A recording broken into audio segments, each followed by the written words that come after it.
I got started in sport for totally non-sporty reasons. Um, I've never been interested in sport, and now as a grown-up and old person, I have no interest in sport. As in, I'm not a fan. But when I first started, I became a fan, a fast fan, but not because the game was exciting, basketball in my case, or because there was money involved potentially if you got good enough.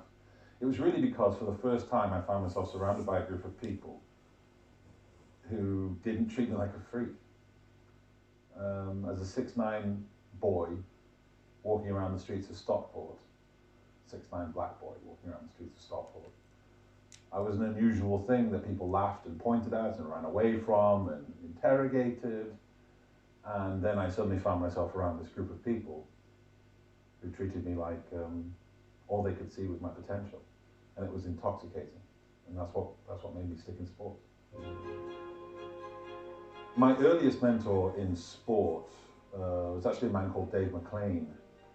He ran a basketball team in Chorlton. And it was called by the name of the now defunct sponsor, which was Shop Local. And I think they gave 50 quid and some free like juice as their sponsorship. And that was the team I played for when I first started. It was pretty amazing because I was terrible. Like most people, when you start something new, you're awful. And nowadays, there's really good science about this growth mindset versus fixed mindset stuff. But back then, nobody talked about it, and it was the response of people to my terribleness that made me want to keep going. Because instead of looking at me and saying, God, uncoordinated, clumsy, fat, they kept on reminding me, you're only bad now because you haven't had a chance to work on this. If you work on this, you can get better. And again, it was like, wow, to be around people, they don't comment on my height, and except to envy it. They don't comment on my skin color. They don't comment on kind of the package of me that seems so monstrous to so many. Instead, they just constantly remind me that if I work, I can be great. It's an awesome feeling. When I got to America, I realized very quickly that sport is not quite the same as I thought. Um, it's a business, even in high school. It's a business, and then in college, it's a business, and a massive multi-million, billion-dollar, in that case, business. And not one that's always run in the way that you'd like. You would think that it's a place of total inclusion, but it's still a place where, um, up until, well, even now, especially now perhaps, we've got black athletes who are marginalized, and the moment they leave the kind of bright lights of the arena, they still find themselves being pulled over by police for no reason. They still find themselves being seen as monsters unless they have their uniform on and are performing for the crowd. Also, for me, I'm a gay person, so for being a gay person in sport is very interesting. Um, I would say that people misunderstand teams, especially of black or urban athletes. They imagine all of them to be homophobic, and that's not the case. Some teams are full of people who embrace you for who you are because they recognize that you're a teammate and that you're here to support them. And others are full of teams where people are a little more, full of players, sorry, where people are a little more juvenile and don't get it. And but that's a constant challenge. And in America, it's the real challenge with inclusion is the owners as much as it is your teammates, because it's the owners that control your livelihood. I don't believe I will ever break into broadcasting. Um, I do some commentary work because people think I can string together a sentence. But fundamentally, we still live in a world where people like to understand what your label is. And people don't understand my label, and as such, they steer away from it. What are you? All right, so I understand why I would get me to John Amaechi to discuss LGBT issues. I understand why he might discuss stuff for Black History Month, but it's so rare for me to ever be.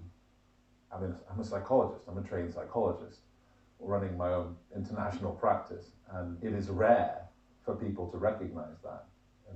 To this day, there are programs I won't go on because they refuse to actually call me a psychologist. They insist that I'm an ex-basketball player.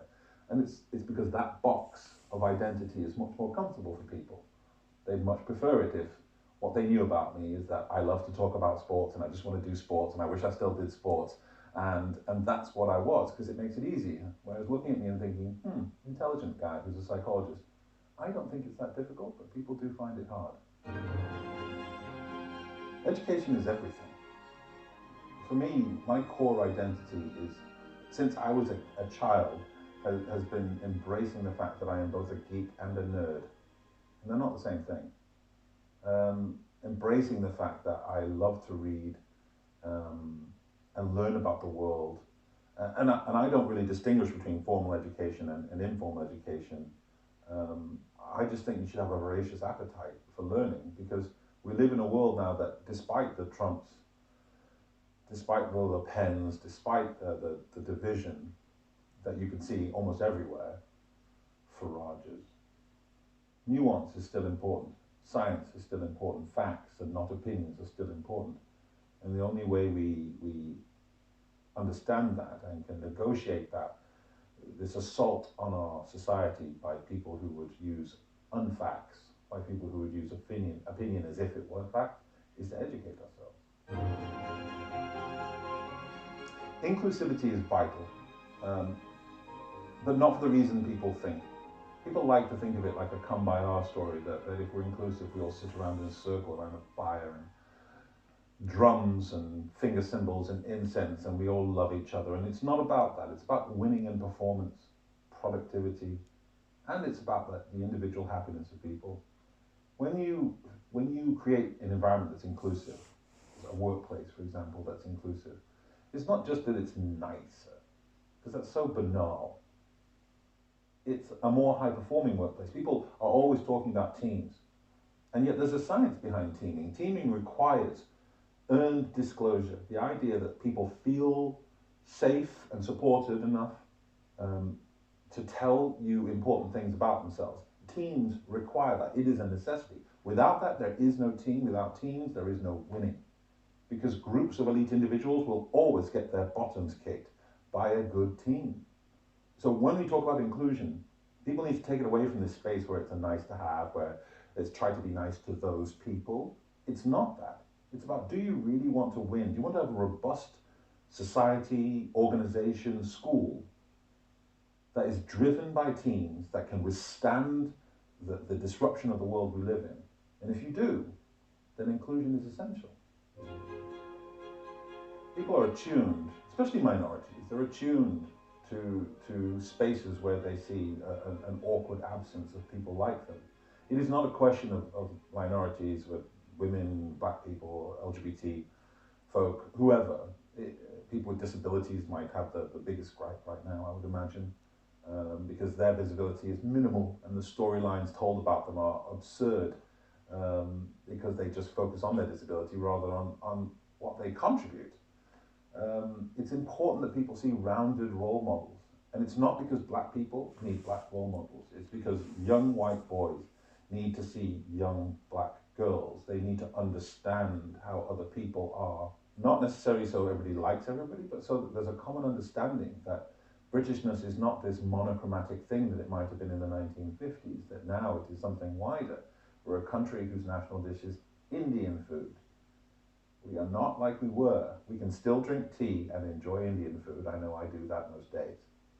Athletes need to stop being so banal. They need to stop being blank poster boards for sponsors to stick their badges on. We do embrace the idea that athletes sell us stuff, that athletes are shills for corporations, that they sell our children sugar water that they don't need, they sell our children shoes made by other children in Bangladesh that our families can barely afford. If they're going to do that, then they need to fulfill the other part of the role model contract. And that is when they see ways that they can speak up for issues that are being silenced or don't get the kind of press and attention they should, they do. When a young man is choked on the street for selling loose cigarettes until he dies, yeah, athletes who came from those neighborhoods and even who did not should use their platforms to let the world know that an injustice is happening. When they realize that a child can be shot for being black and standing in the wrong place, can be shot for holding a toy gun outside of the shop that they just bought it in because they're black. When athletes realize that there's a disproportionate statistic between young white men and young black men, unarmed, being killed by the police, they should stand up and say something. This is what it is to be a role model. This is what it is to be an athlete of principle. There is a paucity of leadership in the world right now. And I would say if we can get that leadership from other quarters, including the athletic realm, then we should embrace it. And certainly for as long as we accept that athletes will sell us stuff that we don't need or can barely afford, the very least they should do is, once in a while, show that they have an ethical streak running through them.